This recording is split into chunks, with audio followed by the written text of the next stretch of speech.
How do we make sense of the complex realities of international relations? And how do we decide which are the important things to focus on and analyse? The short answer is through theorising, the act of using theory, of applying theory to our subject matter. Theories enable us to make sense of international relations by testing and validating knowledge claims, including our own, and by analysing the actors, structures, processes and events that constitute international relations. Theories are not just used by students and scholars to explain or understand international relations. They're also used by practitioners to orient or guide their decisions and actions, though for obvious reasons, the latter don't spend much time reflecting on and refining their theories. So, what is theory, and why do we need it? At the most general level, we can say that theories are tools or instruments designed to bring intellectual order to a complex, contested, multifaceted reality. They help us understand or make sense of our subject matter.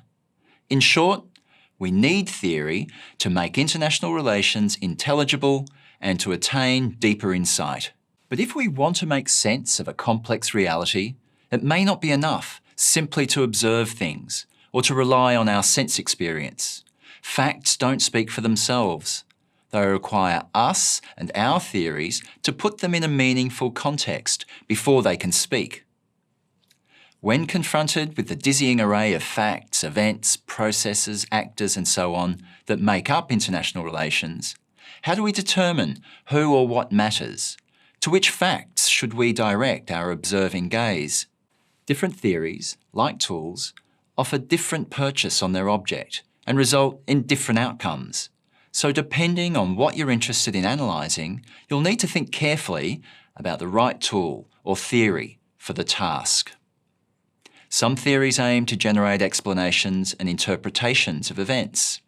Some aim to ethically evaluate behaviours, actions and situations, while others seek to illuminate patterns in behaviour, reveal structures that shape political outcomes, or expose and criticise hidden biases in a discourse or social formation. In all these cases, theory seeks to move beyond common sense, beyond the self-evident, to produce a more reflective form of reasoning. It seeks to develop statements about the world that can be tested or validated against empirical evidence. But how do we actually theorise? What are the intellectual techniques and practices we perform when we theorise? James Rosenow and Mary Durfee provide a very useful description of the intellectual practice of theorising when they talk of moving up and down the ladder of abstraction. Imagine the ladder of abstraction is the Empire State Building. At ground level, our senses are confronted with a complex reality of movement, sight and sound, of innumerable facts and details, all of which appear as random and unconnected phenomena. There is a blur of buildings, cars, people. We can see the expressions on pedestrians' faces, we can hear the shuffling of feet, cars honking their horns, emergency service sirens. We might even smell car fumes, hot dogs, coffee, and if our olfactory senses are strong, body odour. If we turn our gaze up the street, we might see traffic lights at the nearby intersection changing colour. But our view is partial, limited, and often obstructed because we're immersed in the reality we're trying to analyse. We need to step back. We need to take the elevator and move up the building, gaining height and some distance. As we do so, we lose sight of certain details. Some things fade from view, but other things come into focus. Patterns begin to emerge. We see more clearly now that cars are moving in a particular direction, at a certain speed, and at a rhythm determined by traffic signals. They move alongside pedestrians on footpaths who gather at corners, pause, then cross the street.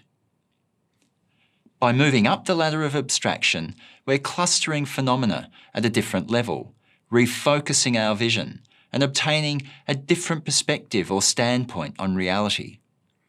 We begin to see how apparently disparate, unconnected phenomena are in fact related. Patterns are visible. The movement of cars and pedestrians are related by traffic signals that govern them both. Fine details are no longer observable, but patterns of behaviour that may not have been obvious at ground level are now clearly visible as a consequence of moving up the ladder of abstraction. Of course, theorising is not exactly like moving up the Empire State Building. First, theorising involves conscious decisions about how to select and classify relevant details and facts. The concepts built into a theory will do this work. They are like sorting mechanisms. Each theory will operate with a different sorting mechanism, that is, different concepts, highlighting certain actors or phenomena at the expense of others. Second, all theories are perspectives from a particular standpoint, none of which can truly claim to represent a universal, objective, or higher truth.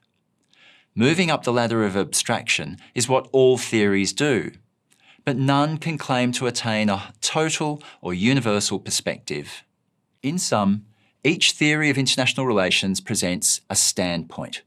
Each operates with a distinctive set of concepts that will bring into focus certain actors or phenomena that other theories will disregard, downplay, or be blind to. As we survey different theories of international relations, you'll need to keep this in mind. What does each theory aim to achieve? What does it focus on? And why? And what is missed or neglected by adopting this theory's standpoint?